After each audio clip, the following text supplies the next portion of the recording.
Okay, today's video we're going to address a vehicle with no crank and no start, but you have all your lights in your dash. They all light up. You know you have power. I'll show you. Put the key in. You see your lights and everything. Crank it. Nothing. All right, what can that be? Okay, the first thing you want to check is the battery. Even though you have lights in there, you may not have enough amperage or enough voltage to start to crank the starter. All right, you have your negative and positive of a voltmeter. You would put the positive on the positive with the plus, and the negative with the negative is just a slash. All right, you go like that, and then you look at your voltage. It says 12.72. All right, that's good.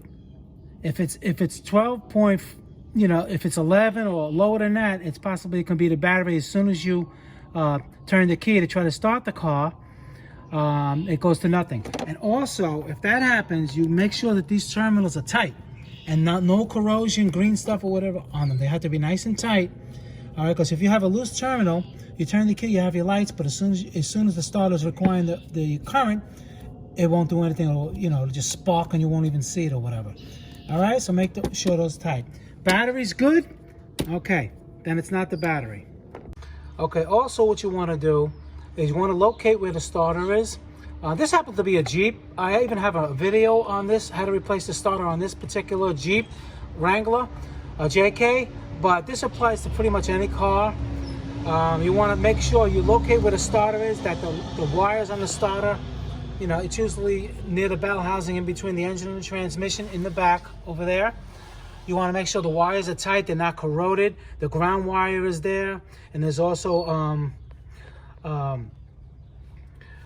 S terminal. It's like a thin wire that operates the solenoid on the starter.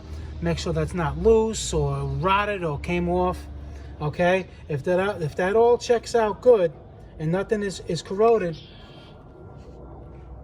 you want to go and check for starter fuse.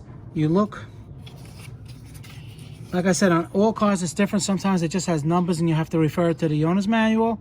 You'll check for starter circuit, all right, and starter relay. The relay on this particular one is right here, all right. And what you can do really fast is you can make sure you get another starter relay. Let's say the one from the fan. If it has the same numbers as this one, you can switch it just temporarily to see if the car starts. If it does, then you know your starter solenoid, startup relay is bad. All right, and if not, just put it back to where it has to be the same one. You can't put a different one. It has to be the same number. And usually, a lot of them have the same number. All right, just don't pull one from the computer because that'll be stupid. All right, and you can check for the fuse. Inside this fuse, it has a little curve that goes up and down. It usually blows if it's bad. And you can check the fuse. Usually the fuse is not going to be like this. It's going to be a bigger one. Something like over here. But again, you have to check the owner's manual or the repair manual or the wiring diagram of where the fuse is. All right? If your fuses are good, no corrosion, battery's good, battery's charged, it's the starter. All right, guys, simple as that. Motor Car Nut, please subscribe, hit the like button. Any questions, just leave them below. I'll get back to you as soon as I can. I'll see you guys in the next video.